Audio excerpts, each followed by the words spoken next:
Dude, An Jesus. action-packed explosion fest. We have to negotiate how we get our stories in there. It's cool seeing this from this perspective. We went through a full year of pre-production on this project. The story is one of the first things we sit down and talk about when we go to create a game.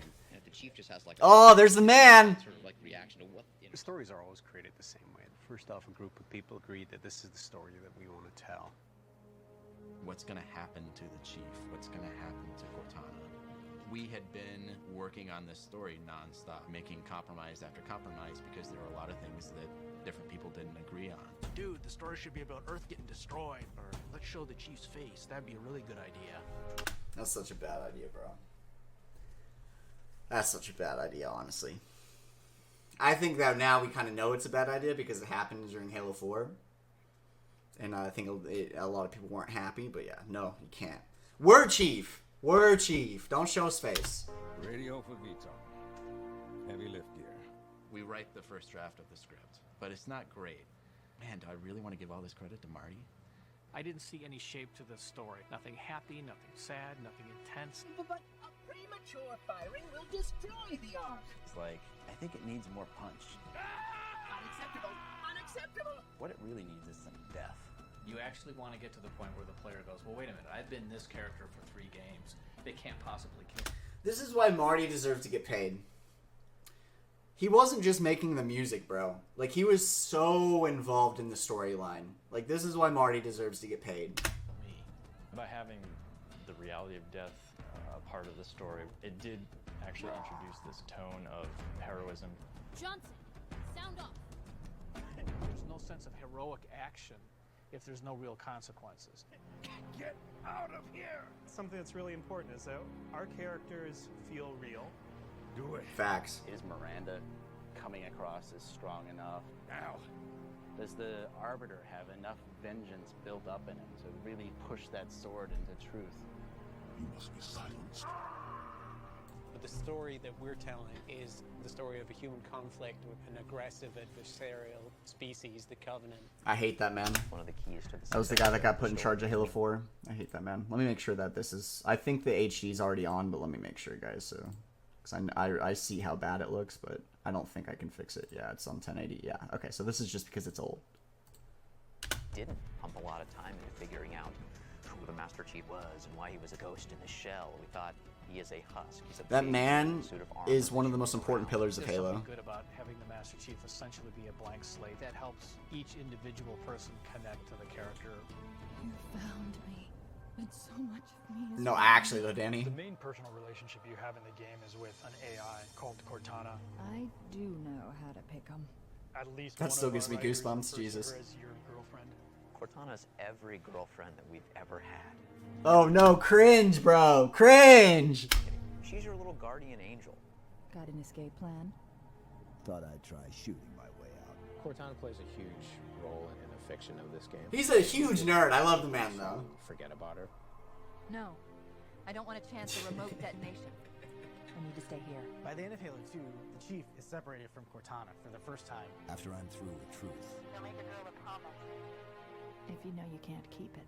You need to constantly remind players of what they're missing, that this thing is something worth going after. But if it was just God, a that music, straight, man. now go find her, here's a map, people wouldn't care. Chief, it's not safe. The Gravemind, it knows I'm in the system. Having that moment where Bro, and I feel like that's something that modern games really miss out on. Like, they spent a very large portion of their budget on hiring really good voice actors to make us fall in love with the characters. And, like, I just don't think they do that nowadays, like, at all. It's just it's so frustrating, man. Like, they're just trying to cut corners so much and just, like, make it as cheap as possible so it's less risk for the investors. But they're bending down to pick up pennies and dollars are falling out of their pockets. you actually see her with the Gravemind fighting for her existence. It was just a really powerful idea for us. Hurry, Chief. The Ark. Modern games are scared to make their games dark because if it's dark, then that alienates a specific audience. But they don't realize that makes the audience that you do retain, because obviously you can't like show kids. That's why they made Halo T's, because they T for teen, because they wanted to bring in the kids, right? But you can't maintain that audience that you built off of being mysterious and dark and rated M and like you can't maintain the audience and bring in the new kids. Like, that's not how it works, bro. There isn't much time. In Halo 3, we're obviously picking up where Halo 2 left off. Have occupied Earth. Humanity is sort of down to its last defenses. The elites and the brutes are destroying everything that the Prophet of Truth doesn't. All of the Halos are That man ruined Halo. I'm just saying, he did. That bald dude, he ruined Halo. primed and ready to fire. The Flood is out, and who knows where they're heading. An unstoppable, voracious parasite. You have nothing going for you at the beginning of Halo 3, except for you. Lover, you're right. Big as it gets. In games, it's always this fundamental trade-off between immersion and drama. Wait! We really tried to create this nice, tight woven mesh of fiction and gameplay. It is a balance between telling the story and letting the player have their own story. Is it more satisfying as a player to kill Guilty Spark yourself, or to see the Chief do it in cinematic? Okay, well, let's hold on there, bro. Okay, I agree with you. The boss fight's better, but let's be real. The boss fight you gave us is pretty garbage. That's the worst boss fight in Halo history. As soon as you make that decision, you're taking that action away from the player. Figuring that out is really the challenge of telling stories in games. When you're trying to balance story and gameplay, one can't come at the expense of the other. The trick is to weave story into those gameplay sequences without interrupting the gameplay. We're being a lot more cagey about the way we sneak story in. There's the Cortana channel, there's the Perspective channel, there's the Letterbox channel. Yeah, Old Man Logan, Danny, look at that. That shit's fire. Chart, the traditional cinematics. All of those work together to tell our story across the entire game.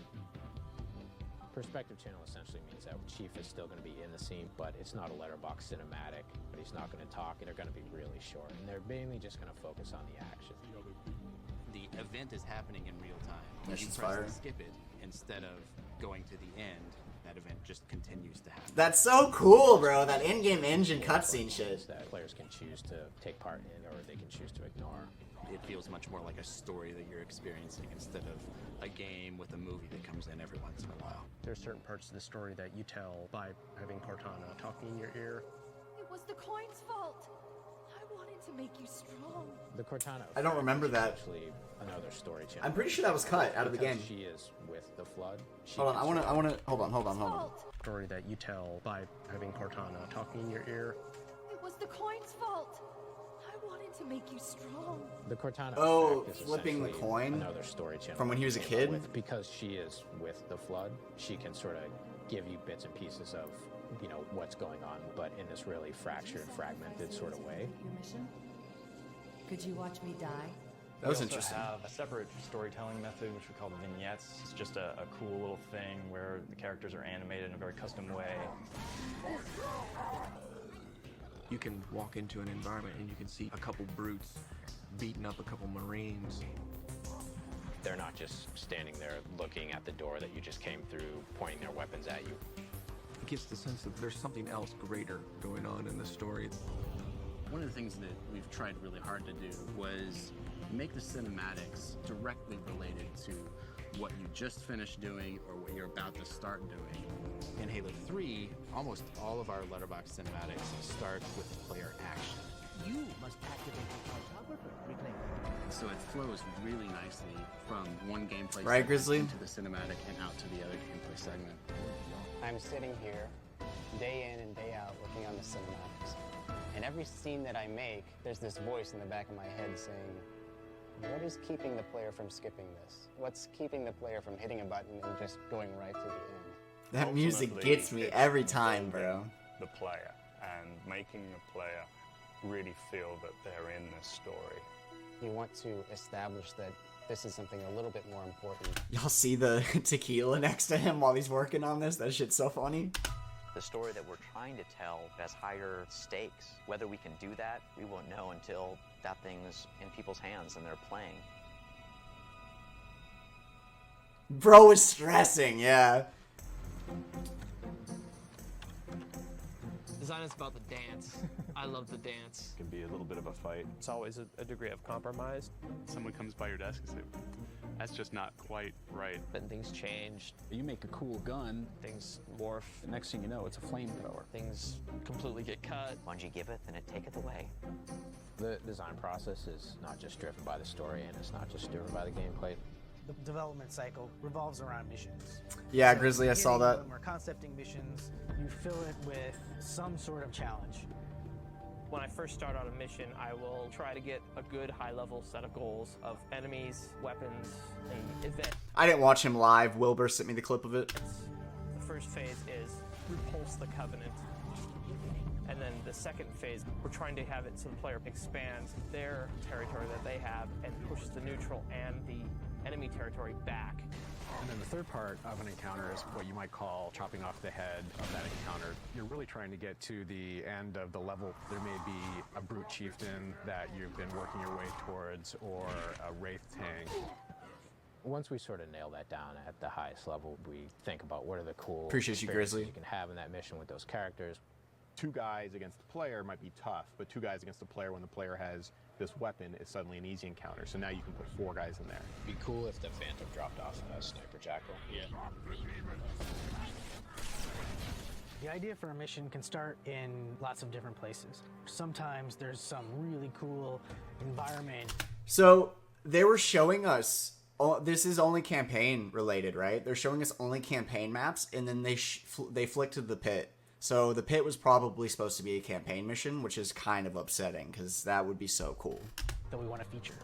We had the notion of starting the game in a jungle from the very get-go. Engineering grasped onto, like, that's going to take a lot of cool rendering, and artists grasped onto that, so that's going to allow for some really cool artwork design grasped onto it. One more thing. I do know that the final scene at Sierra 117 when you're saving Johnson, that was supposed to be a multiplayer map. And it's actually already, like, some modders fixed it, and we can, like, play it on MCC and stuff now. It's kind of cool. It's like that entire final area is a map with some extra lifts added in, some weapon spawns and stuff. It's cool. So that's going to really sell the gameplay on that first If they show it again, I'll show you what I'm talking Here about. is the first drawing of the jungle, the first mission in the game. Bro, that's beautiful. Hold on. That's so cool. Basic combat, yeah, cover. Okay. Okay. So it's just 3 different... That's kind of how it's broken up in my brain, too, is just 3 different sections. Wow. Sorry, I'm just looking at it. That's cool. We tried to indicate that the early areas would be used for basic movement training, and then moving into combat training, then eventually advanced combat where grenades are introduced, and the players introduced to the concept of flanking. From this, we went to an actual whiteboard where a lot more detail was added in. A whiteboard contains sort of... That's so cool because they were setting up Halo 3 from the beginning where if this is your first Halo game, it won't be an issue. That's so cool. Sort of a rough layout and a list of the different sandbox items that are going to be used in that mission.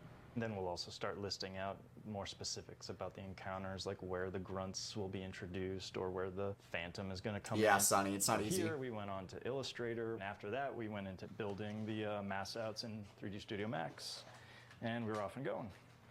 I would say Halo 3 is more about this game. It's all about getting in the action. You gain yourself more cover, you gain yourself a nice weapon, and that sort of starts tipping the scales in your favor. Every mission has its own feeling, and you don't just get that sense of, oh, I'm going from room to room and just killing more guys. What we did for this encounter, for example, is the player can take the primary path, It's which is Covenant? straight ahead, Yeah. and take the Covenant head on, or they can take this secondary path, which flanks around the Covenant. So it feels like I actually the didn't know player about this gets to path. choose from the beginning of the encounter what type of experience they want. Having a player feel like he did the right choice is probably one of the most rewarding things you can do in a game. The state we want to keep you in is this constant state of challenge where you're not succeeding, but Those red cups, you know they're just drinking and making this game, bro. you know next time if you just did a little bit better, you could. I don't know. Oh, come on, man. This is spazzing. In a single-player game, you have relatively limitless control over the experience of the player. In multiplayer, it's very much a conflict between live participants that you're duking it out with. Hold on, let me see that one more time. You have relatively limitless control. I want to see if there's anything new. Hold on. Multiplayer, it's very much a Wait, conflict between wait for it. live participants. There we go. Let me see if there's anything there that we don't know about. Yeah, top left. That's new. That's a different medal we never got. I think the rest we got though. I'm not very aware of what the bomb medals look like. Actually, I didn't play a lot of bomb on Halo 3, but that top left one's definitely new. Yeah. Cool. Probably it looks like an oddball thing, so it's probably, or maybe it's sticky spree. They never did sticky spree, and I know that was in the codes. Maybe that's a 5-man sticky spree. Participants that you're duking it out with. When the map design sort of evolves, it needs to be balanced. Blue team, what are you doing? Oh, God! If the blue team starts on one side and the red team starts on another, they sort of have an equal arena to play in. What's a perfect Halo bunker or a tower or a bridge? We're trying to make these. Yeah, Grizzly, I remember Bungie.net, man. I really wish they still had that shit around, dude. Like, I wish I would have taken pictures of it before they shut it down. Like, all that information is just gone forever, and it was so cool. Like, I wish I saved my reach stats and stuff. I just wasn't aware that I was going to keep playing Halo, honestly, my entire life. Ideal little situations, and then from that little situation, put a couple of them together, and that sort of becomes a level. Design is such a broad. That was a new map, wasn't it? Designing yeah, this is new, right? On a piece of paper. Hey, here's the basic layout. You might take into consideration things like line of sight. You know, you certainly don't want the player to stand at point 1 of the level and see the very end of the level. Grizzly, if you could find that website, that would mean a lot, brother. We have 2 encounter spaces that can see each other, so all the objects and all the AI are active in both of them at the same time. I'm trying to block them off from each other without completely destroying some of the views that we worked really hard to capture. And when Marcus sees it, he's going to kill me. We have a bunch of systems for telling exactly where the player is and then triggering some event in front of him. The purpose of creating these invisible trigger volumes is to let the computer know where the player is. So this is a bird's eye view of the first encounter where the player is actually fighting Covenant in Outskirts. When the player enters from this side, they will enter this first trigger volume. They called it Outskirts, but that's the Ark, isn't it? That's kind of interesting. Chris, I'll probably play again later. That might spawn enemies or cause a ship to explode in the distance. There's a few side trigger volumes where we have some. I'm not sure if it'll be multiplayer campaign. I'm not sure yet. Enemies in those areas, and when the player enters this trigger volume, those enemies actually get afraid of the player and they'll run away.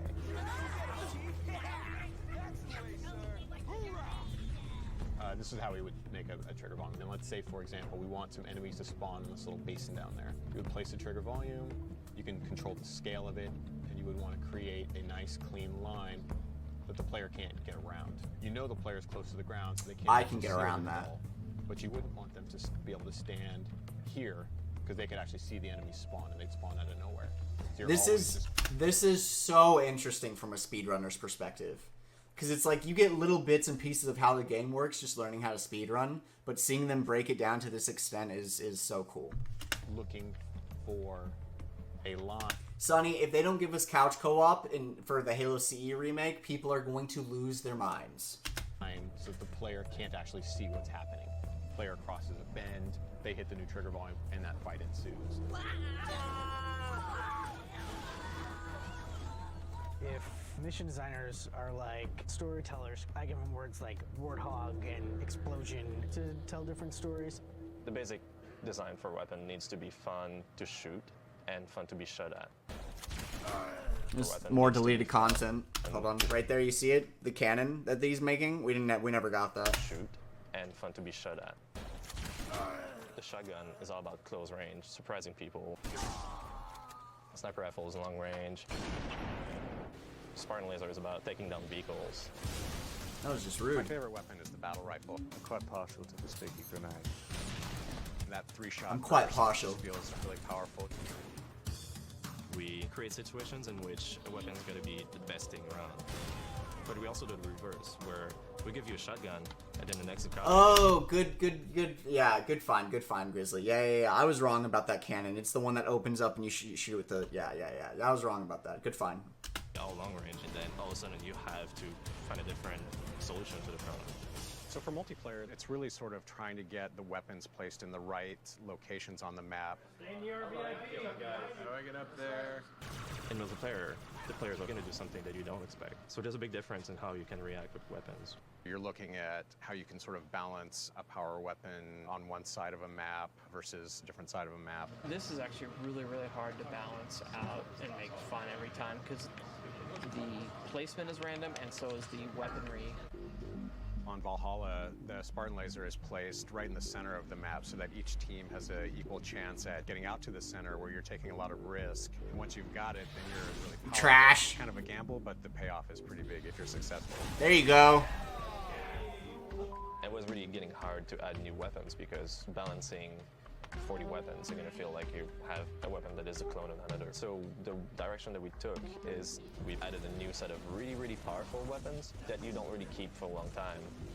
We've got an entirely new kind of weapon, the turret weapon, where you walk up to a turret, then you yank it off its tripod, and then you're walking around and you're doing third person. We just limited the amount of ammunition in the turrets because they're really too powerful.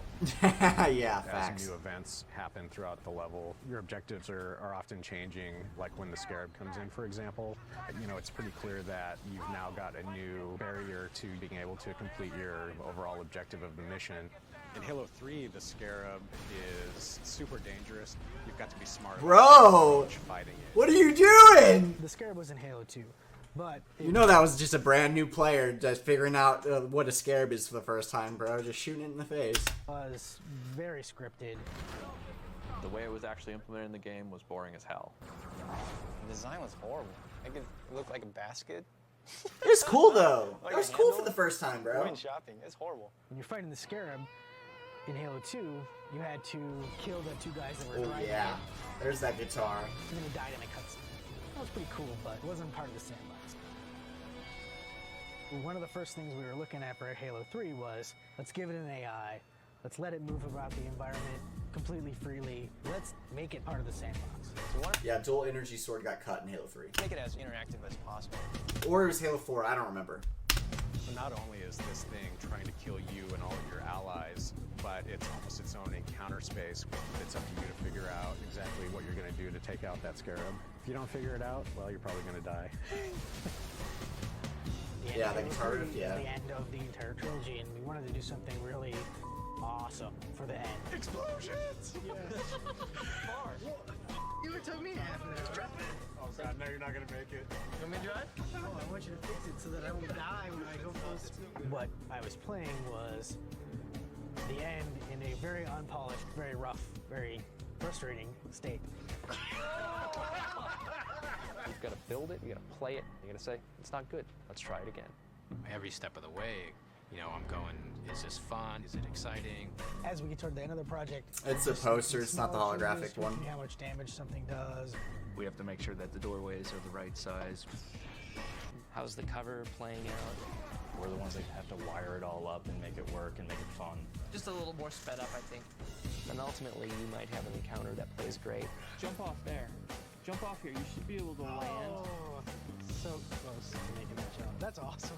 Sometimes you stumble on it, sometimes you plan for it, but the most important thing is when you recognize it, that you covet it and that you keep it. The shipping game is always an approximation. Something just based on... By the way, guys, I have to keep pausing or I'll get banned. So, something he just said, like, it's like they meant to build something, and then they accidentally discovered something else that was beautiful, and they went along with that instead, because they're gamers, so when they accidentally stumble upon something that's beautiful in a game, they can recognize it and continue on with that process. No gaming company does that nowadays, bro. Not a single one, dude. It's like they make the plan from the beginning, and they're going to stick to it no matter what. Of the perfect vision. I like not having to be the one who decides when I have to stop, because I would never stop if I had any choice. And then the game would slip, and then we'd all get fired. And even then, I wouldn't want to stop. Every piece of artwork that you see in the game is built by a community of artists. The dirt on the tires gets there because someone has to put it there. The scratch on the inner side of the fender because a rock might have jumped up and hit it. Everything that moves in our game, the wheel and the warthog rotating, the little antenna bouncing up and down like that, the shotgun spitting out a cartridge. This shit's so the cool. Walls and the light fixtures, smoke trails, dust effects, lightning, they flesh out the world, make it feel a lot more I don't know what real. map that was from. The guys that have the biggest burden are the environment artists. They have to build essentially the entire world One of the areas we were working on was a warehouse. When it was handed to me, it was a big box. It was a full... Yeah, Grizzly, you're right, bro. The destruction and like the way the vehicles functioned in Halo 3 was so much better than in Infinite. They did end up throwing a update to fix some of the vehicle stuff, but it still isn't the same. Yeah, no, Sonny, it's too late, bro. It's too late for you to 100% MCC. Sorry, buddy. It's like those multiplayer achievements on Halo 2 Anniversary. Maybe on a Sunday, like on a Sunday at 4 p.m., maybe you can get those achievements done still. Maybe. We work to essentially design the overall look. You have to create a world that a player just wants to get lost in. These sweeping the skyboxes are beautiful. These giant Foreigner spires and green rolling hills and blue skies. It's a stylized realism. What's important to this space? There's my exit. There are my places to get cover. That gives us a three-dimensional picture. And that's another thing, bro. They lose that in Infinite. 343 loses that. Like they're like realism. It can be stylized realism, where it's like it doesn't have to look extremely realistic. Like Halo 3 is not extremely realistic, but it feels real when you're in the game. You know what I mean? And we start building it. We'll get the basic forms in, then we'll do a layer basic lighting, then we'll do a layer basic texturing. The biggest challenge in front of us was how are we going to convert these assets from Halo 2 into this next-gen HD content. I don't think there are any developers who are happy that it's a high-def world now. You know what I mean? I mean, it's just a pain in the ass for all of us. You have to scale up. We need to have 4 times the size of textures, 4 times as much content. Grizzly, no, it has nothing. So Grizzly just said, do you think if they sack the leadership and have different staff, it'll get better? It isn't about the staff that's the issue. It's about the culture itself at Microsoft. It's not Halo that's the problem. It's every single Microsoft video game that's having this issue. So until they fix the culture at Microsoft and the way that they're going about creating games, absolutely nothing will change. What's up, Colton? Just to create the same experience that we had with Halo 1 and Halo 2. It's a brand new... It's the shareholders. It's the shareholders, yes. Console. What we found was more powerful engine, a lot more work for one artist. Xbox 360, there's screaming for more detail, so we've got to provide it. This is one of the things that's going to set apart Halo 3 from Halo 2, just the sheer number of tufts of weeds and grass to sort of help them blend into the ground and the terrain. I know that. One last thing. It doesn't make a whole lot of sense for me for someone to be like, oh, I have all this money, I've heard about Halo, so I'm going to go invest my money into Halo.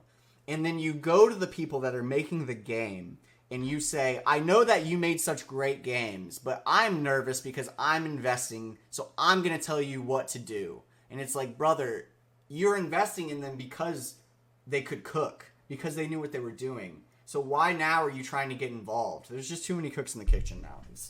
But if there's one out of place, like when the game ships, every time I run by that in multiplayer, I'll see that one blade of grass and I'll be very upset. So I tend to get a little obsessive about it. Art and design is like almost the exact opposite of each other. I'm always trying to add something that he wants to get rid of, or he's trying to add something that I want to get rid of. Yeah, agreed. First-person shooters are given a lot of bad publicity because this room's filled with crates. We'll give him a beautiful environment, perfectly composed, lit, and then he goes, I'm just gonna put a few crates. Don't worry, just a few. Then you got purple crates, and you got the green crates, and then there's, oh, don't worry. These crates are only here temporarily. You're gonna turn them into something really cool, and then you find out so long as it stays exactly the same proportions as a crate. Our combat rests heavily in the fact that we have a fair amount of cover. The designer will grab the ugliest crate in the world and go, hey, this is a great place to fight around. And then the artist will come up and go, that's a box, like it's pretty ugly. Here's something cool. The designer will come in and be like, this is gorgeous, but this is an absolutely awful space to fight bad guys in. Tell them to drop everything and recraft this. This space needs to be fun before it's pretty. Art really likes rolling, beautiful hills and completely open environments, and we're like, what are you gonna do in there? We need to throw crates. Drive the warthog smoothly. Yeah, but for infantry encounters. Oh, my warthog fell over. One of the things Halo is really known for is the vehicle. Yeah, Brother Grimm just said something, and I don't want it to seem too doom and gloom, guys. Yeah, I do have some hope for Halo's future. With that said, this CE remake needs to go right. It needs to be right. It doesn't have to have multiplayer for this to push us in the right direction. It could be campaign only. The vibe of the map needs to be right. The way the game feels needs to be right. You can't mess with any of the actual content inside the game. But yeah, no, like Halo could still be fine. I wouldn't be streaming if I didn't think Halo was about to make a comeback, honestly. If I thought it was done and dead, I probably wouldn't be streaming, guys. All right. Our vehicles really eat into the dirt and bank into turns and have a lot of mass. Jamie comes to me with an idea for a brute vehicle that was a little bit like a ride-along lawnmower. It's called the Ride-along because it will lawnmower. literally chop you up. Before starting work on the brute chopper, we discussed the brute. Sonny, the issue with that, Sonny says they should have just asked the community what they wanted. The problem is that Halo 1 fans want something different, Halo 2 fans want something different, Halo 3 fans want something different, 4, 5, ODST, Reach. You know what I mean? There's too many sub-genres inside of our Halo shit that it's so difficult to please everyone. It has soiled itself.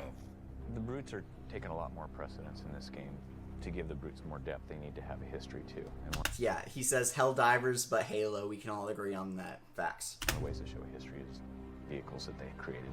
So That looks cool. I look at the brutes, I try to imagine what their home world is like. Maybe they're from a place where they hammer ore and there's lava and magnetism. And I say, okay, well, how do I build a magnetized metallic lawnmower that's fun to drive and shoot people with? I'm gonna take Travis's yellow and stick it on the chopper because I think it looks cooler with the tone of the metal. But the hover technologies, it's all Forerunner, Covenant, so it's all gonna be like a bluish purple. You can think of the brutes as building their stuff like in a chop shop. They go in and just tear the crap out of old Forerunner technology. To me, the brutes look like guys who ride Harleys. They just do. Our concept I art enjoyed is that. The canopy on it, but it started to pull away from what we needed gameplay-wise. We want this to be vulnerable as well as brutal. If there was a canopy behind the brute and the brute passed by you, you couldn't shoot him in the back of the head as he went by. You need balance. And the balance is from the front, don't mess with this. From the back, take it away. The complement to this is the Prowler that Travis Brady worked on. The Prowler is... Like, when you hear them talk about everything, like, even the vehicles, man, you can tell that they're gamers. You can tell that the way they're thinking about creating the vehicle and approaching it is by a gamer perspective. You know what I mean? And that has so much power, man. Like, I really think games need to be made by gamers. If you've never played a video game in your life, you don't need to be making a game, bro. Have a good one, bro. Have a good one, Dylan. Sort of our brute equivalent to the Warthog. I wanted this to look really vicious from the front, sort of like an anglerfish. You see it's got a fin here. The pipes on the inside are like fish gills. If you've seen never any noticed that. That's Discovery cool. Channel shows of these anglerfish, they're pretty brutal. They have this massive mouth. I that see looks the following you anglerfish up. now. It's got That he sharp said that? blades. I It's can got see it. teeth. This looks like something you wouldn't want to get in the front of. If it Yeah, that's burns, cool. bleeds, splatters, drips, smokes, or blows up, I'm in charge. Every individual projectile needs to be detected against what type of material it impacts. When you shoot, you leave a decal, which is a small bitmap. If you shoot at the same spot enough times, the system has to be smart enough to say, oh, there's already a decal there, don't draw another one. That's interesting. It's a very complex system. You That's got more interesting. pixels per screen, which means everything takes more time to create. In Halo 1, we only had one bone in the face, and that was the jaw, and so the jaw would just do this. Halo 3, we're looking at some characters that have over 30 bones, so now we can do some pretty full expressions. Oh, come on. Impress me. Stop! Character rigging Gotta love 101, Johnson. which is vertex weighting, and that's where you would assign the vertexes on this face mesh to the skeleton. You can grab the face flags and animate them around. Interesting. Get any kind of facial expression you want. Angry emotions on the eyes. Slide them up on the mouth. There's something about modeling someone that doesn't exist that never really translates as well as modeling someone who does exist. There's personality in your face that's just hard to invent. That's why we thought using our head to be a good idea. There's a whole ton of people in the game. Michael Wu, Marcus, Damian. I've got a lot of asymmetry in my face, so I have to move the nose one way, the eyes the other, and make sure your self-esteem is in check when you start modeling your own head. The bread and butter of animation is all about bringing emotion to the game. Sonny says, I think they need to retcon a lot of these books and bring us back some beloved characters. I think the reason that they're doing Halo 1, 2, and 3 on PlayStation is because they're setting us up for a retcon. This little unsung rule, the 357 rule. Design is going to want characters striking other characters to be 3 frames long. So quick, responsive, great for gameplay. In 3 frames, that can be opposed from here to the hit, to back, and then to the neutral again. Animation would like 7 frames, get some more character into it. We could potentially have the character stare the other character down, cock his fist back for the first frame, 2nd frame he gets even further, 3rd frame he gets even further, and then he starts following through on the consecutive frames until he gets to that 7th frame and hits. 10 minutes later, I'm done with my beautiful expressive melee. That's not a game anymore, it's a movie, unfortunately. Sometimes we have to edit our animations to cater to that, and sometimes we have to edit them a little too much, and it hurts. Artists are fantastic. Like, they're talking about all this, and I'm just thinking now, like, they would have none of these restrictions if they were to make a game now. I just want this exact same team back, but with today's technology, and just let them do what they want, man. Bitchers. Some of us are worse than others. They hate the idea that their art has to be called done. It's never done. Never done. We just run out of time. Poor Lee has been doing storyboards for 2.5 years now on the same scenes and reiterating them. Which idea would you like to keep? And I said, I want to keep all of them. And then when I do make a choice... Yourself in that environment. They're creating fantasy war, but even fantasy war has some resemblance to real war. Water looks like water, and rocks look like rocks, and explosions look like explosions. Then you are engaged in the plot at a much more visceral level. The way that the engineers and the artists work together is one of my favorite things about Bungie. You've got these insanely brilliant mathematical types that are really passionate about this new technology. There have been a lot of ideas that have started from the engineering side, where an engineer said, hey, there's this technology I know how to use, or there's this thing I think I can do. He definitely had a long-term vision about the graphics system. You know, he had some fundamental ideas early on that he thought were going to be really important. Halo 2 had a water system that looks really good, but it has a lot of limitations. It's pretty convincing from a high angle, but when you're at eye level, the effects breaks down. We were not actually rendering water as geometry. In the beginning, that's we'll sick. I like that. Say, hey, look at this cool water. It's going to be awesome. We're going to do weather, we're going to do water. And the artist then gets extremely excited. The Halo 3 is based on a new platform of Xbox. So in the new generation, we make the water surface animated. You can interact with it, you can throw things in the water and it creates ripples and it looks great. Probably the most fun thing about the water is that the bodies float in it. Give me 1 second. It's Making of Halo 3 Behind the Scenes. That's what it's called. So you can shoot people and watch them float downstream. When we Yes, first sir. began, Yes, sir. We hit it. Our endeavor with building interactive. You're good, Burn. I'm world gonna have to for go to the Halo gym at some 3, point we today. have given examples of small pools of water, little streams, rivers, and that kind of thing. We just freshly deliver the water, and then the water happen to have ocean waves on it. What? God, that's so good. Bro, this game was 15 years ago. I still don't know if I can think of a game that does water better, bro. That was good work. The Warthog doing donuts, bro. That was really good work. Brooks that are rushing rivers. Water's pretty tricky. My first attempt yesterday was pretty bad. I think it's cool. You think it's cool? Yeah. You can tell Marcus you think it's cool.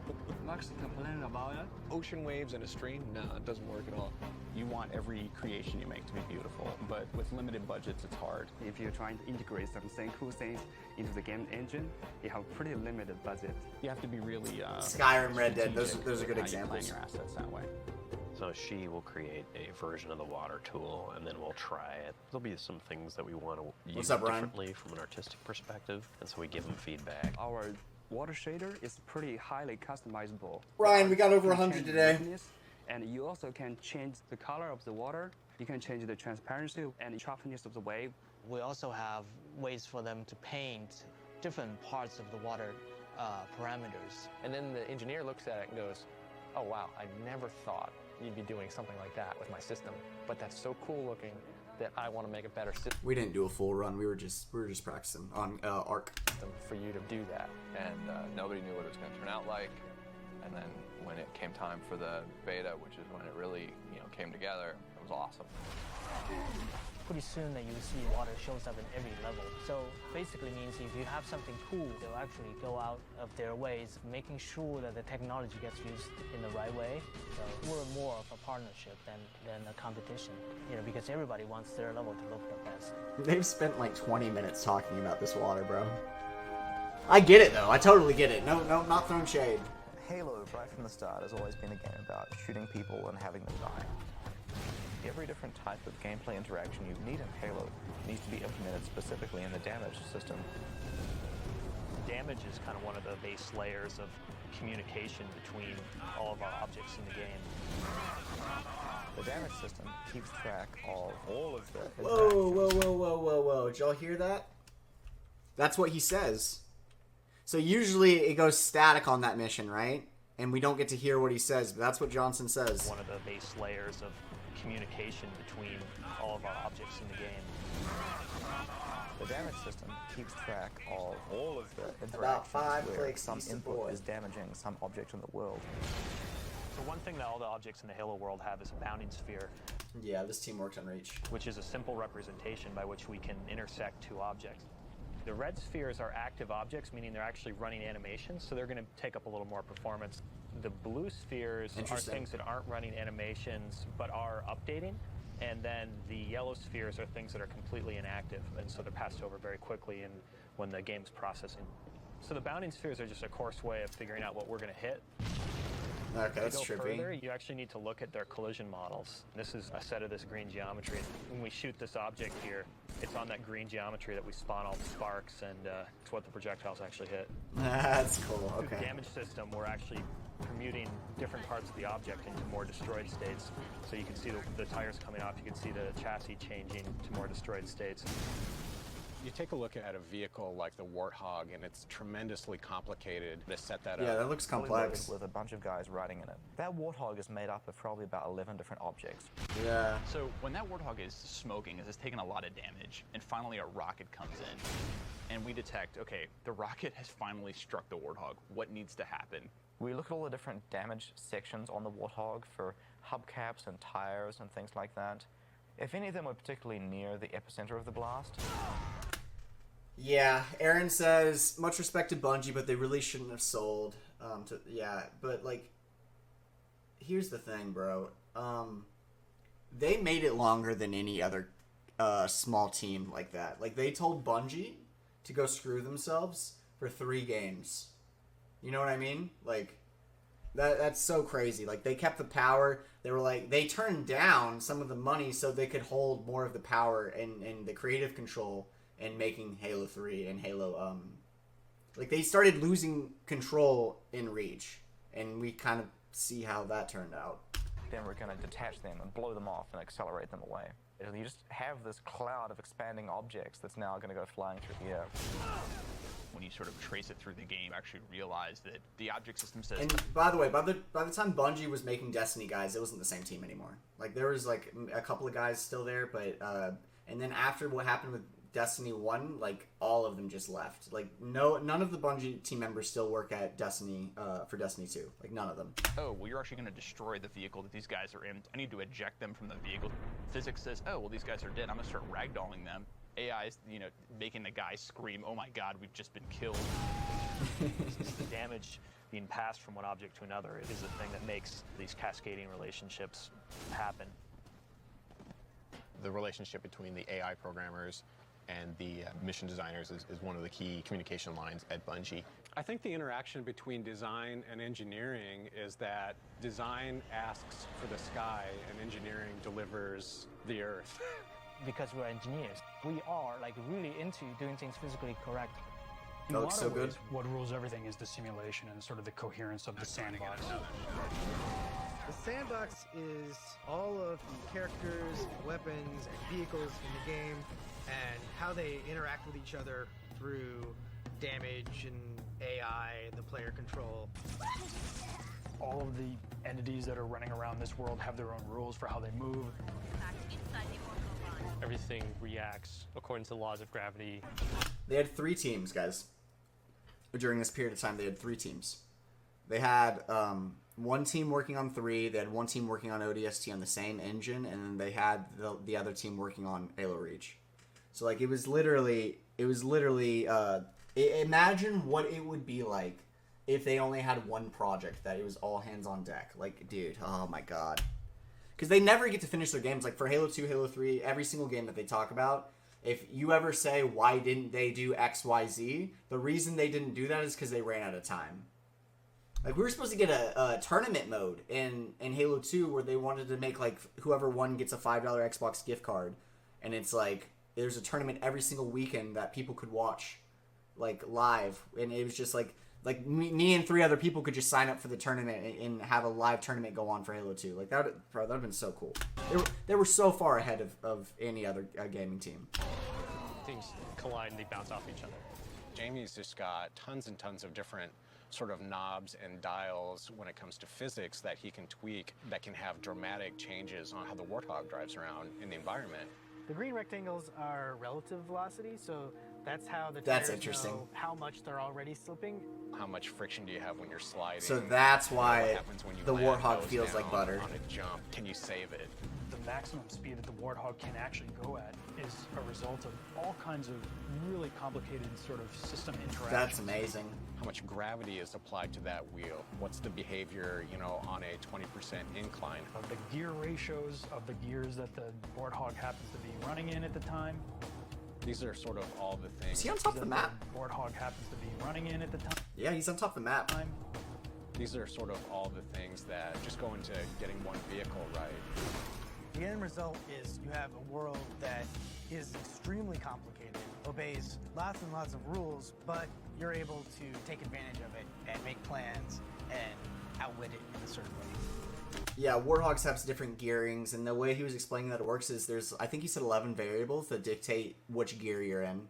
And I know what he's talking about because I had to learn that to get the drive back part in the Covenant when you first get into the transportation Warthog when you're heading to the Hornet.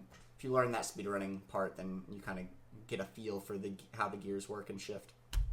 Is it engineering's game or is it art's game or is it design in charge of everything? I think it's a collective decisions.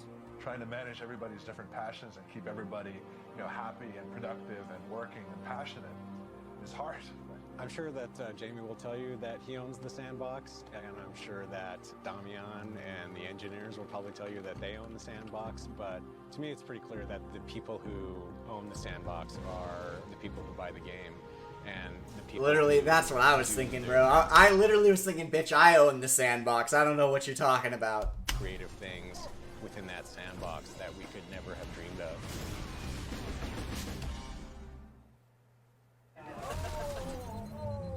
Damage you at all? That was cool. Oh crap! Wow! I swing and nobody gets hit. It's not consistent at all. Look at that old grab. Y'all see that? Nobody That old gravity hammer? It's not consistent at all. That's cool. Just really currently is not doing what it's supposed to do. The timing's totally wrong from the time that you press the trigger to the time it inflicts the damage. Kale, your bug sucks. Please fix your bug, Kale. Probably the weirdest bug I've seen so far is one where you were able to get Master Chief's head stuck in stretched down. When two people would lunge at one another, Yeah, there was that's a good possibility for them to actually pass through one another. Get a person positioned on a rock, and as you're lunging at them, if they drop off the back of the rock, you're going to have to go sailing about half a mile in the air. Yeah, but let's be real though. That happens now in Halo 3 today. They never fixed that. That bug is still in the game. Because I can tell before I swing as they're backing out that I'm like, this isn't going to connect. It's really difficult to figure out all the different ways somebody is going to play our game. People will play this in totally bizarre ways. Kills with just the sword, and they'll just want to go through the game by never using weapons. There's no shh, like no sword noise when he hits him. That you think about testing the game. Game testing is an incredibly tedious process. The main reason it's important to test Halo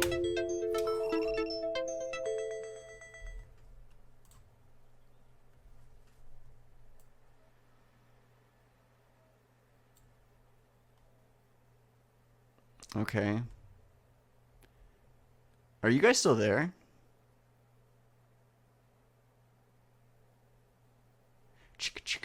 Yeah, okay. Did you guys see that? Someone reported me thinking this wasn't real. Like that I'm not live talking to you guys while watching the video. Someone reported me. is we add this one new character or one new weapon. Everything we change has a potential to. I'm good. I didn't get in trouble. It was just like, hey, prove you're real, and I just proved I'm real. Yeah. The game. Ooh, face. The testing of Xbox Live requires hours and hours. Hold on. Wait. Hold on. I'm trying to see if there's anything we haven't seen before. No, I think Automation for it's just Sierra 117 in the Ark, I think. matchmaking when you have over 100,000 simultaneous users playing your game is very complicated and requires lots and lots of boxes. There's so many interconnections. Colton, I played this game so much, bro. I promise you, I was just the Ark and Sierra 117. Between code and content. It is a system that whenever you go into it, if you're going to make changes, you'd better be damn sure what you're doing is not completely breaking things. The key to Bungie's success is not some sort of magic. It's testers that keep the build stable to make sure that everything is as fun as it can be. We're grunts. We kind of do the dirty work. We all get in about 6 o'clock. In the first It's kind of funny that they call them grunts. 2 hours, we test just to make sure basic things like the level loads, that the player spawns into the level, we can run, jump, fire weapons, exit the game. That has to happen first thing in the morning because, like with the current test we're working on, it's 11,000 lines of test cases. And then the developers, they want to make sure that they have a functioning build that they can then work on that day. I think September 25th. We required the testers to shoot everything, run through everything, jump 15,000 times in the same place to see if it'll break the game. These are the weapons that failed on the hull of the Wraith. Wow. Okay, let me change the model, make sure that's not an issue. One of my niches is finding a hole in the world and that allows you to get That was outside the trippy. playable area. Each time they fix one, it may create another hole somewhere else because of the geometry. So it's this back and forth battle. The test team swears they tried to jump from limb to limb in the tree and get on top of that rock, and none of them could do it. And then the first day you see a movie on YouTube where somebody gets on top of the rock and gets outside the world. Manual testing really is for stuff that we need visual verification. Somebody has to watch what's going on and check a box. It actually works the way that we intended. So go ahead and do a full 8. 2, 3, 4, 6, 7, 8. So that one worked. When you click campaign on the main menu, it takes you to the campaign UI screen. When we're looking at player colors, I checked color 1, I checked color 2. Oh my god, did you see that? Holy crap! We can pick our colors without paying money! What an idea! If you want to add something to single player, is this going to up multiplayer in any way? The difference between Or be an elite, thank you. multiplayer testing and single player testing is that in multiplayer, you've got a lot more variables that can be going on. You can't control. We have up to 16 machines in the same game, and there's going to be different network latency and lag. A lot of times it's just a mistake where they'll transpose a number or That's take trippy. a decimal point off. One machine may think that one person's over here. That another music machine was may weird. think that the person is over there. But all of a sudden, that bullet that should have struck you in your left earlobe, it actually grazes right by. Now the whole world is skewed and you've gone out of sync. What? We had a crash. We have designers who take a weapon like the shotgun or the sword and they get it to work perfectly on a single box. But then you put it in 2 boxes that are separated. One guy's playing in Maryland and one guy's playing in LA. And then all of a sudden, the designer goes, what the hell happened? This weapon's terrible. It doesn't work at all. I'm going to invite That reasoning is exactly why everyone thinks the Halo 3 BR is inconsistent. It's because there was 3 different ways that you had to lead your shot based on your connection back then. Now it's only you don't have to switch anything unless you're lagging super bad. So there's really only 2 like different ranges that you need to lead your shot. But yeah, back then it was like if you were host, you barely led. If you had good connection but you weren't host, you led a little bit more. And then if you were lagging, you needed to lead a lot. these guys to our game now. Eigo hanashimasu ka? Ganbarimashou. What does it feel like to play US to Japan? Because none of us have done it yet. And Luke wrote all the networking code, so. Anytime you change one line of code, you absolutely can end up in ways you wouldn't expect. Every time you add a new kind of weapon, adding that sort of complexity can up other weapons. They're seeing pings of in the 200s. Changing a value on a weapon could break the way it reloads. Speeding the Warthog up by just a mile an hour at top speed could mean every time you go off a jump of over 5 meters, you die. If you don't test that jump, as soon as you ship the game, the world is screaming because they're dying every time you take the jump. The way Bungie tests involves everyone. The artist is testing by running the game and adding new textures to it. Designers testing the game by adding a new vehicle or tweaking the raid. Marty, C. Paul, and Jay are testing the game by tweaking audio. It's people sitting at their desk doing work, testing our game. The emphasis on test definitely comes from the top. The studio manager for Bungie right now is Harold Ryan, who was the test manager for Halo 1 and Halo 2. You can never test enough. Interesting. We have a dedicated test team in this. See, that's such a beautiful line. You can never test enough. They don't believe that anymore. They literally test so late. They test just so they can say they tested, so we don't get upset. But they test so late that the people working on the game can't actually fix it before the game comes out. So I don't even know what to say about that, bro. Studio that works on the project from the first day we start on it. Here, it's a much more methodical, professional approach to testing. A lot of times you'll find that Have a good one, Ryan. Thank you for stopping in, bro. Better than the engineers do. Harold understands exactly what test can do, and he has high expectations. Jamie is definitely a Padawan test manager. He has not yet earned his stripes. Love my job. Yay, are you hiring? For the lifetime of Halo 3, we have like 30,000 bugs in the database. Yeah, GG's. Of which 27,000 of them are fixed, but still we have 3,000 bugs that are active in the database. Yeah, have a good one, Sonny. Hundreds of bugs per day from the test team, and it's only going to go up. It takes about 3 years of testing to test a game, about 20 days of which the game's actually tested outside of Bungie's building.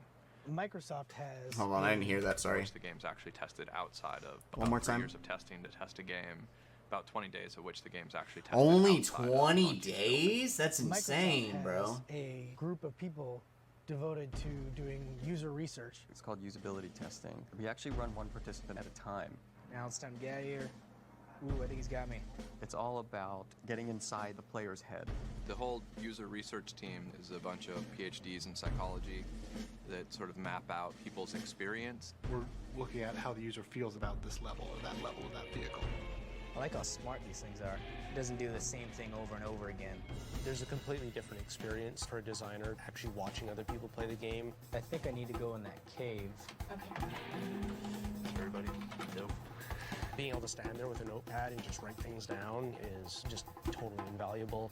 Even though there's one-way glass in between us and them, you still have to be careful, because if you laugh too loud, it goes right through the glass, and then they can tell that you're laughing. I want to welcome you guys for today's playtest session. We're not testing you guys, we're testing the game. I'm The so other kind of jealous, testing bro, we do of is those called guys. playtesting, and that's where we try and get Right, a Aaron? broader sample. When you get 80% of people with some type of problem, well, then you know you have more of an issue. I take them very seriously, but our playtests are incredibly painful. I've seen people get stuck in one encounter for 10 minutes. You almost are apologizing. Dude, I'm so sorry. Oh, turn right. Please, turn right now. When we were playtesting the Halo 1 tutorial, we had people getting so frustrated that they just wanted to quit and go home. We had several people ask to stop playing, which is kind of embarrassing as the designer. We get so much data from testing, not just what's broken. Bro, if you know, oh my god, if you know you get so much data from testing, that's the guy that was in charge for Halo 4, then why didn't you test for Halo 4 at all, literally? Ugh. What's buggy, but we get a lot of data about what's fun and what's not fun. You've been punked. There is no Halo 3. Oh, no. For Halo 3, we've basically instrumented the entire game. Almost immediately after a playtest, we'll get data that will tell us things that are going to frustrate or confuse or irritate. I don't know about Halo 5. I know nothing about it. High-level things that we're collecting in playtest. That fun is up. So we have a number of ways of representing the data, and the most significant one is to show it visually on a map. It's a multiplayer level showing all the spots where people die. If it's a single-player level showing all the parts where people said they were frustrated. If we're confused, you can actually click on a data point and it will load up a film of that person. That's sick. And how they died. Yeah. You want to maximize the amount of time that the player's having fun. It's really a difficult thing to do, to make it okay that you die a couple times, but not too many times. We do a lot of playtests to make sure that everybody else is having fun, but really I only know that it's fun when I'm having fun. As you're closing a game out, you go through the difficult process of having to decide what things you want to fix, that we call triage. Every time you fix a bug, you have the potential to create many more bugs. Triage, or Joe calls it blood-sucking vampire whore. It's like taking a hammer and hammering nails through your... Never mind. Don't explain the multiplayer Flash game when using a headset. Mislabeled territories on Valhalla. This is insane. We just gotta power through it because it takes forever. We've already been up here an hour and a half and we just want to finish. And it makes us all good friends too. I love Joe. We always leave these meetings wanting to kill each other. Exactly. I like you though. I don't like that guy, but I like you. A lot of times, design and test are sort of at loggerheads. The artists and designers are never done. There's always one more thing that could tweak. We just need to figure out how to get more reinforcements and more waves, add more cover. You're just shoveling in content, and it's very difficult to keep it bug-free. Sometimes new code slips in that we don't know about, and that causes me to be a little bit less smiley face. Can't even imagine, bro. What are you guys doing? Why did you add this? My job is to make the game more fun, whereas the test team looks at it, their job is to make sure the game is stable. If I'm completely happy, then it means we shouldn't have made the change because it was too risky. Yeah, Infinite was supposed to have more DLC. Happy, then we probably aren't making enough changes. But if we're both sort of unhappy, that's usually the best thing. If the developer guys didn't put bugs in, we wouldn't have jobs. But luckily enough, the dev guys put a couple bugs in there, and I feel like I have the best job security of the bunch. Once again, we take a lot of effort to make sure the game is stable, that the game is fun, and that at least 90% of the people out there, they'll have a good time playing it. There are a couple of crashes that we won't be able to figure out that we'll blame on solar flares or space aliens. As long as the game doesn't set your house on fire, all the imperfections, I'm perfectly fine with it going out the door. You always want to iterate on it, but if we really believe it's not ready to go out the door, it won't go out the door. I know you, your past, your future. So good, bro. We really see audio as an incredibly important thing. Everything that you hear or see is created by someone. Everything is designed very intentionally. Halo without its sound is like trying to think of Halo without its Oh, graphics or wait. No. I thought that was the red versus blue guy. I'm just being racist. Okay. without its gameplay. For us, audio is all the spoken words and music and sound effects that you hear. It has to be enhancing the experience and the drama of every situation. Oh, Brutes? Yeah. That was good. Destroy them, brothers! You know, if you trick all your senses enough, you're really immersed into it. Then you're not just playing a game, you're playing an experience. This guy's making me so nervous playing. The pipeline. I build all the different sounds, the rolling sound, and the grinding sound. Doing that to a Halo 2 Xbox is rough. The bullet impact sounds. Shell casings falling. And the hit sound. But it'll also generate something based on the surface that it lands on as well. Level of detail is trying to make the sound realistic for the distance of where you're hearing the sound from. When you hear it from across the map, it's going to have much more of kind of a distant, muted crack to it than a big, beefy gunfire being fired next to me. This shit's so cool, bro. Their sound design's great. I can tell where people are, even across the map. We decided, because he didn't want like just regular old gun foley for this brute spike rifle here. So we got these two kind of heavy metal pieces, a clamp and a military utility axe. And kind of whacked them together to make all the reload and ready sounds and stuff for this spike rifle.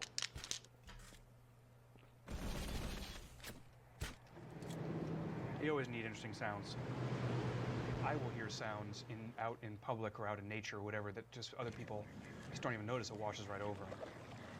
About a year and a half ago, I was down in Ixtapa, Mexico. I swear these people sitting on the beach just thought I was insane because I had a pair of headphones on, got a stereo mic in my hand. I'm just running up and down the water trying to get as much different water sounds as possible. Yes, it's the passion, baby. Take all these different elements, mix it together until it sounds awesome. I just start listening like a chef cooking in a kitchen. You have all these ingredients, you start throwing some stuff in, and say, maybe this spice will be good. Rob didn't just bang on a walk. He He beat the living snot out of it. Ended up getting used as the Warthog hubcap. I'm gonna make a recording of the hydraulic door here on my car. I have a Subaru hatchback, and I recorded my hatch opening to get some kind of a sound that kind of goes up in pitch, and then you can manipulate it to sound big. Shields? I've used that as part of like a door opening. I believe it's in Oh, waste okay. at the moment. Oh, okay, I hear it. That's kind of cool. Right, if I want it to be bigger, I can drop it down an octave or something. Oh my god, that's beautiful. When we went to go make sound for the Mongoose, I recorded a 2-stroke Vespa that I own that has an aftermarket muffler on it, which just makes it obscenely obnoxious. Then we recorded Eric Arroyo's Fiero. 6-inch fat pipes on the back, 2 of them dual exhaust.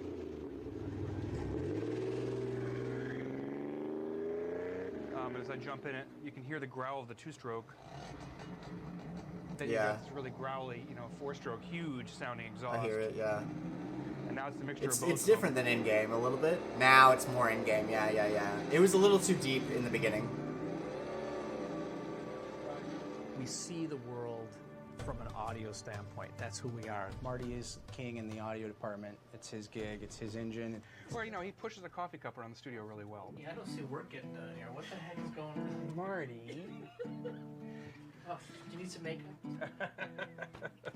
Marty's coming in here to give me a hard time. Okay.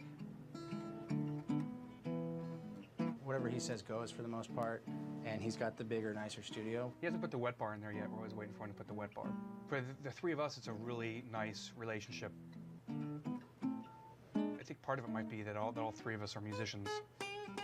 And I think that really Oh helps. shit, I have to talk over that. I forgot I have to talk over the music.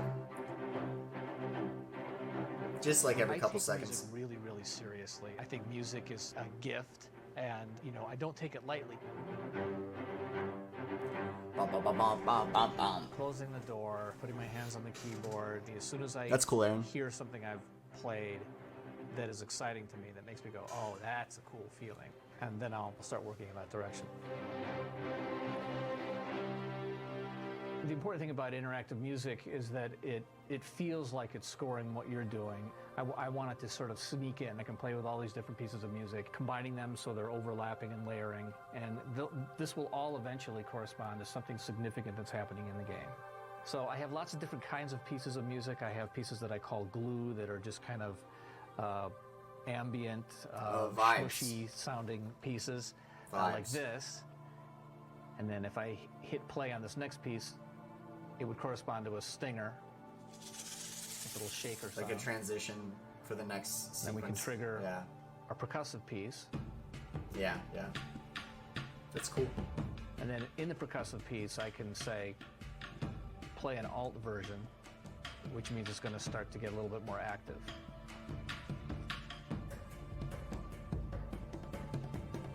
I'm going to hit stop, and we'll come to a nice natural out. Oh, that was good. And what's nice about all these things is every time I hit start or stop or alt or any of that stuff, it corresponds to something that could be happening in the game. Yeah, If no, we Serial have a 17, significant yeah. moment and I say, so I just brought in the low strings, a trigger will happen, and then at some natural point cool. in the music will do its transition or its ending or whatever it is. And I try to keep it as natural as I can. You're perfect. Just keep on going. When this is over, that hammer is going in someone's ass. Oh, You want me to stick Gears. what? Ouch. That was Marcus Phoenix, guys. It's really I didn't know he was in Halo. On Halo 3, Yeah, it was really cool. We were that was able to Marcus record Phoenix. dialogue in New York, Chicago, Los Angeles, and Seattle. Take 2, 020 LA Secret Base. Take 2. And you, shipmaster, just glassed half a continent. Maybe the flood isn't all I should be worried Mad about. respect to Ron Perlman. Like, he's an actor. He doesn't need to take this shit seriously. And you can tell that he puts in maximum effort for Halo. Like, mad respect, bro. Always moments in the game, like once you cross the river, trigger this line of dialogue. Objective in sight. Watch for heavy armor. But it's not like it happens at the same time every time.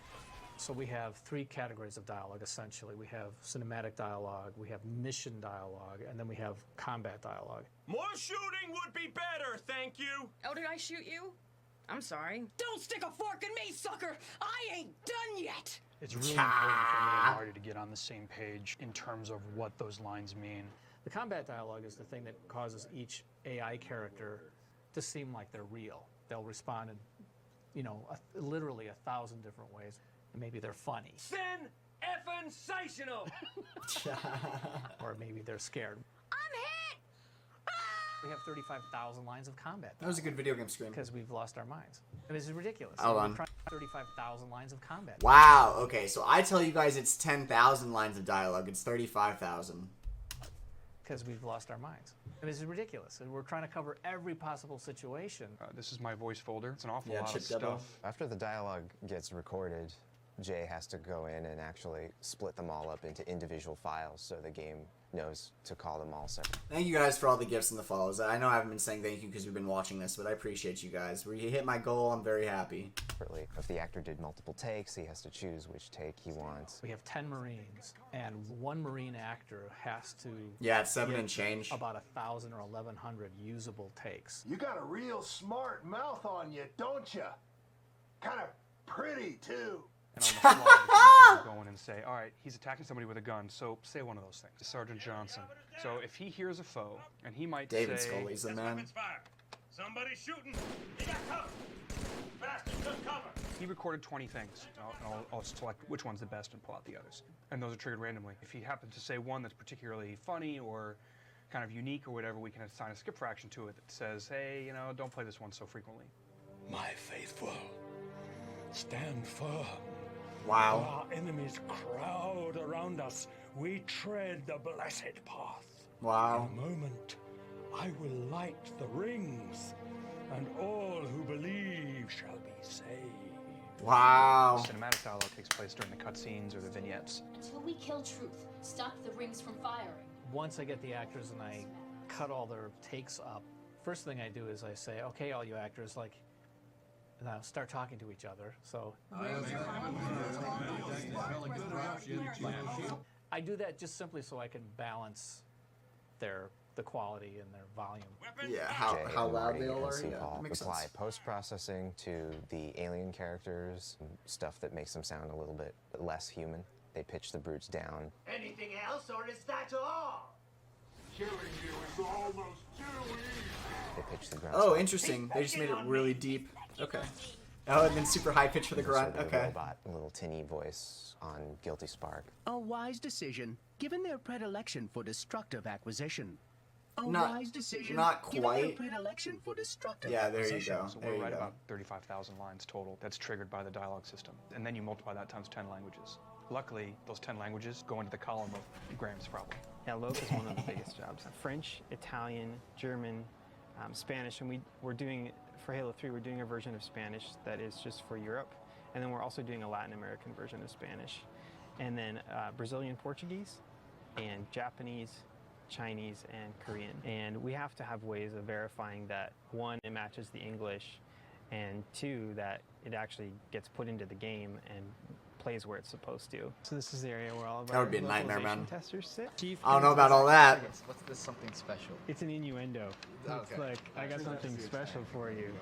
Jefe, ven al fondo de la fragata. Jefe, ven para atrás de la fragata. Atrás da fragata. 프리게이트 뒤편으로 오세요. Oh, because it doesn't like innuendos and stuff goes over like other people's mind, like or their head, because going from English to other languages, yeah, like the slang or whatever isn't going to work well. That makes sense. 특별한 것이 준비되어 있습니다. Tengo algo especial para ti.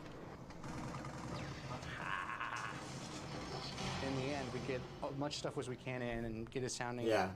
pretty stinging good, and then we bring Marty in and we play together. When we're playing the game with each other and against each other, we're just making sure that each one of us can really listen now to what have we created from an audio standpoint, how does it work.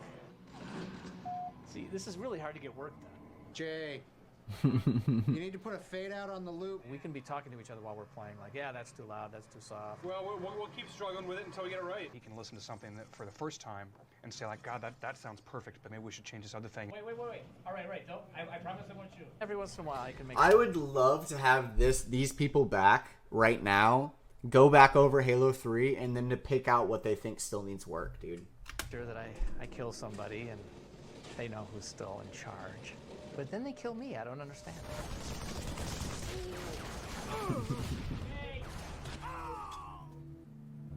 The final mix is where lots of stuff finally comes together, and that's when we're really testing to see if the AI that's in the game is really making the right decisions. There's thousands of sounds that could potentially play. It has to all mix together. But for us, it's all about variation. You have 10 footstep sounds instead of one footstep sound that you hear over and over again, because that's annoying. The engine randomly chooses. We actually try to hook things up in as small pieces as possible because it's the interaction of all those pieces that makes real life. It's like having a mixer in a box. It's The audio interesting. engineer is sitting inside the Xbox and is going, oh, let's do this and that and the other thing, and mixing the volumes of the game on the fly as you go. If a grenade It's a weird choice for them to show the red ring of death there, honestly. goes off right next to you at the same time that a guy right next to you is talking, the audio system Oh, I like is that. making the decision about how loud to make one versus the other. I like that crosshair. Very, It's very cool. complicated system. We actually turned down all these. Bro, did you see how heavy that nade looked? Like that's old for sure, but look at the plasma. It doesn't go the way it should. It's a very, very complicated system. We actually. You know what I mean? Yeah, that was so heavy, all these bro. Different sound categories, different percentages. You want it louder though. There's this smart mixer that's mixing the audio, and we just make sure that he's always making the right decisions.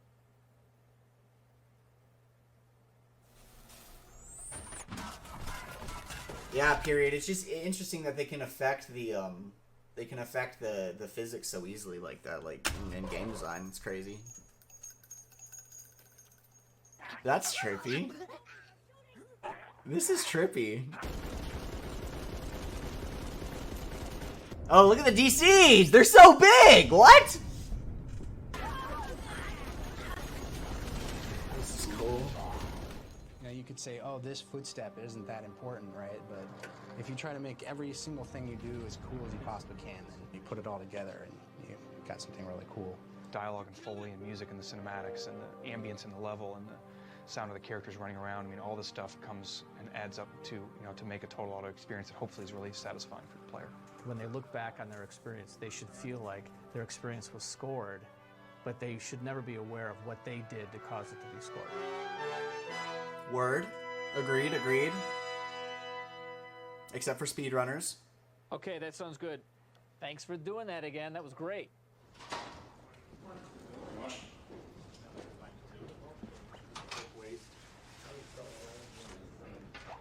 6:03 in the morning. We're the forearm team. Did you write the bug? Closing on bug number 25,000. I'd say if I get it. Ooh. It's just a stream of bugs. Ooh. This morning I was up at 4 assigning bugs too. It never ends. 24/7. There's always someone here. I usually get in between 6:30 and 7 and leave after 7 or 8. Time goes by pretty quick. I think it's about 7 o'clock. I get a free breakfast when I show up early enough. There's a lot of food consumed in this building. I would be really frightened to count the number of calories. That's with the obligatory run through security. You have like 3 seconds to get to the door and actually open it before it relocks. The warehouse. Over there's the multiplayer engineering pod. Where our genius, wildly talented programmers sit. Yeah, but they also nowadays they can't work this many hours because of they'll get sued. They would either have to pay them more money to work overtime, which they're not willing to do. You know what I mean? So it's just unfortunate. Make problems for artists typically. Maybe not Luke Timmons. And all along the far I like back that, Master wall, Chief. we have environment art. Hey Marcus, how would you describe this pod? This particular pod? Command Central. I like the ODST shirt before the ODST came out. Ooh, I like that. I want to go back. I want to see if I can find that in real life to buy. That? Oh my god, that's beautiful. It's Halo 2. Crunch is the period of game development when everyone in the team is there working late, trying to cram as much stuff in as he can. Yeah, Aaron. So Aaron says, yeah, they can if they have salaried employees. They can work 12 hours a day, no overtime. Here's the problem, though, is that they don't want to have to pay them for insurance and stuff, so that they keep them working on a as a contractor. So they have to rotate them out every 18 months, and they can't work those hours. Really that But yeah, you're right, though. If they paid them more money, then they could do that. much pressure until you see the countdown clocks. It's kind of a doom clock. The anxiety level's pretty high. I think I left at 1:30 last night. The pressure's on, but usually that's where people come out and do their best work. I don't know. I don't know what I'm doing today. I don't either. This used to be a Lowe's hardware store, I believe. Huh. building used to be True Value Hardware. Or maybe it was a supermarket. From what I know now, they do Halo in here. There's a second floor, but it's only. You see that Guitar Hero poster back there, bro? From what I know now, they do Halo in here. There's a second floor, but it's only on the very back section of the building. It's actually, I think, above the bathrooms. The bottom floor is for development. The people on the top floor kind of run the stuff that's kind of external to the development of the game. The full-time employees don't want to be disturbed. Therefore, don't use the front door if you're not working near the front door. The only people in the studio who actually have offices are the sound guys. That door that's open right over there is the door to Marty's famous Ivory Tower office. When it says email or die, that Hey, means Jade, what's up? This is the bowels of Bungie. Several people believe that my main role is to push the coffee cup around the studio. This little tiny area here is artists that are doing multiplayer map design. They have plants. We are watching the making of Halo 3. They have Chris Carney memorabilia. Strangest thing about the building. It's gotta be the no windows. You have no idea what the weather's like outside. They don't want you to know, bro. They want you working. So everybody can hear everything you're saying all the time. There's supposed to be this kind of unwritten rule that if somebody has their headphones on, that you don't come and tap them on the back and ask them a question. But I think it's an unwritten rule because nobody's really paying attention to it. The acoustics are fantastic in here. I could hear somebody in test fart, and they're all the way on the other side of the building. Went over from there. There's the design pod with all the guys working on the single-player missions. The design pit. It's really meaningless without these guys. Except Miller. Whatever door. It's actually kind of tough to tell what time it is. Don't they do that in jails? They don't put clocks anywhere? It's the building. It just has this sort of casino-like atmosphere. Yeah, I don't know why they keep showing the red ring of death, bro. Las Vegas. They make you walk past all these aisles so you could go to a computer and maybe sit down and do some work. Good morning. Suck. Number 69 is lemongrass chicken for Sean. Figure out who gets what. It happens every crunch. 8, 10, 12 weeks, you haven't had a meal at home. We can't live off of McDonald's every day. We started doing this because we were doing crunch, and we're like, yeah, everybody starts eating the free food. He's the reason why we have the weigh-in. He was a biscuit away. Estimated body fat, estimated lean body weight. I haven't weighed myself for years. Yeah, that's all Or that do you go to the matters bathroom, to me. take a massive dump, you're like, this will compensate. Sometimes I Jesus Christ. People over in the neighborhood that's just looky-loos, want to know what's going on. Occasionally they walk by and they open the door and they can see this figure here. And it just looks like a place they want to see what's inside, So they try to trick me.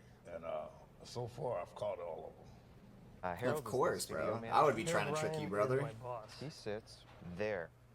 Harold actually has the smallest desk in the company. This is where we go whenever we need help with the light mapper. How's the light mapper doing today? Excellent. Hey, Luis, how's the light mapper doing today? Not too well.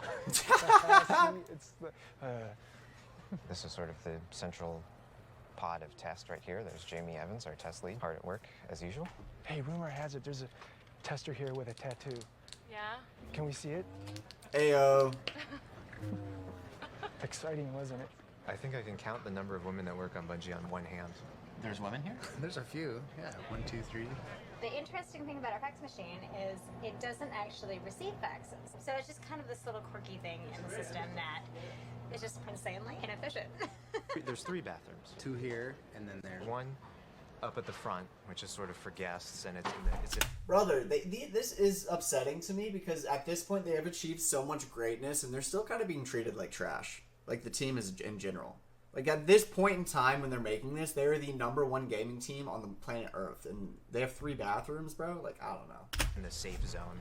And there's one upstairs that they just put in. 1 out of every 3 times I go to the bathroom, I actually have to wait in line.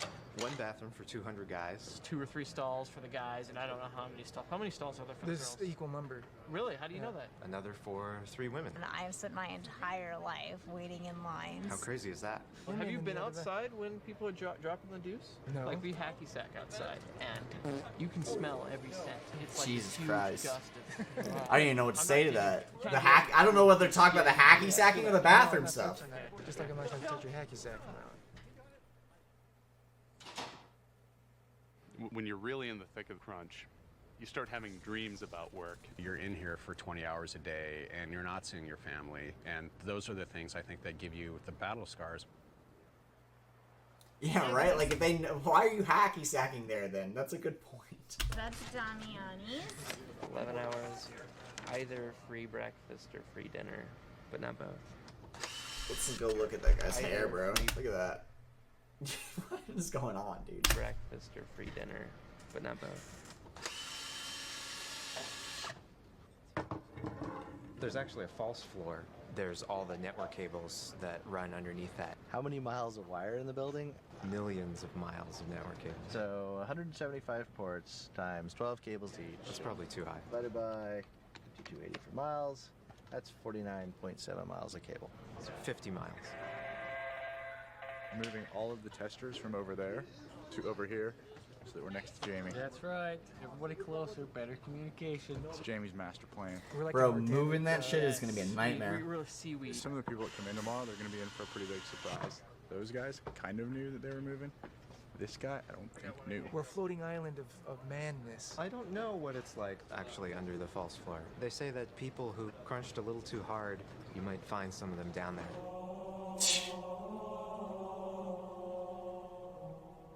Bro's got jokes. Crunch is the seed of divorce. Nothing got done today. I've been fixing a single bug all day, and it still isn't fixed. It is the seed of stress headaches. It's a really big mess. This is just busted. Crunch is also incredibly fun. Sweet. Yes. Ice cream? Ice cream. Delivered just for you. Wow. Mike back. Oh, come on, you need another one. You can't eat just one. I already had 2. I think everybody wants to work in a place where they're friends and where they enjoy coming to work and they do things that are, that are cool. No!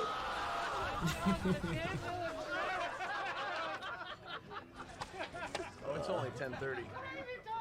Wait till midnight or so. That's when it gets nuts. This is what matters, guys. Yes, wait, there's a lot of wait, I saw information I wanted to see. midnight or so. That's when it gets nuts. Montessori show. Oh, okay. UV fixes. Oh, okay. So it's just all the fixes and stuff. Transfer the Halo decal. Okay. Outskirts. But they say outskirts. Oh, it's the outskirts Nix. Okay. This is what matters, guys. I thought Yes, there's that a lot of they were playing talking about around. outskirts, putting This is the what mission matters outskirts in today. Halo 3. This is today. And this is content complete. This was from a housewarming party for Mike Zach. Dave wore these green underwear. I ended up with them at the end of the party. Washed them, of course, and then brought them back. Hey, Kiss, how you doing today? Hey, good evening, sir. Here's the keys. Thank you. Crunch is when everyone is pretty much sleeping here. Sometimes brushing your teeth, the good ideas don't come, but the harsh realities come.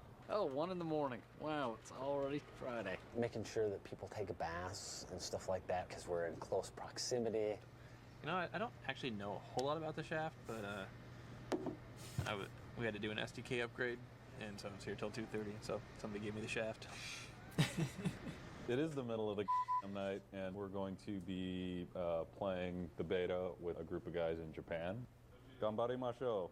Good night, Green Johnny. How did that feel for you? It's 6 o'clock in the morning, and I have been here working almost overnight.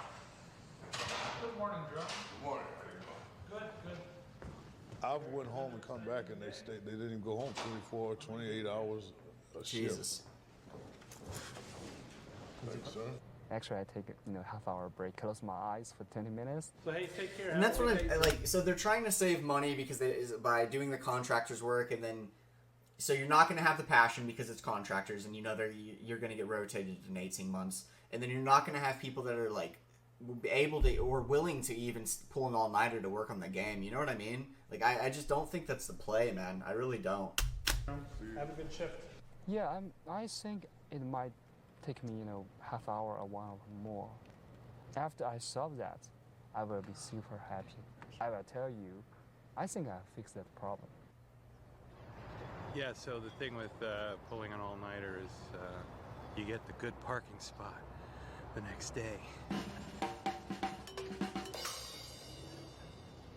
Morning, Phil. Good morning, gentlemen. Morning, Phil. Back at it again? Back at it. Back at it. All right, have a good morning. You too.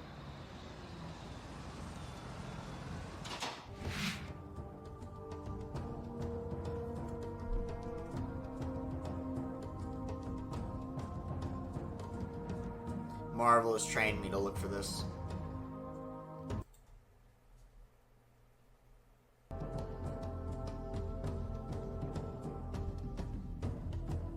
That is kind of funny.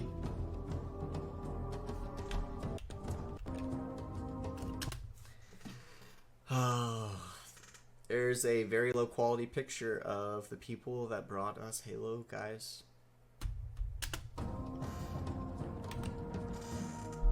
That was good. That was really good. That made me happy.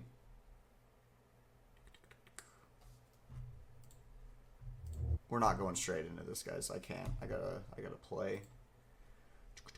Let me turn my Xbox back on.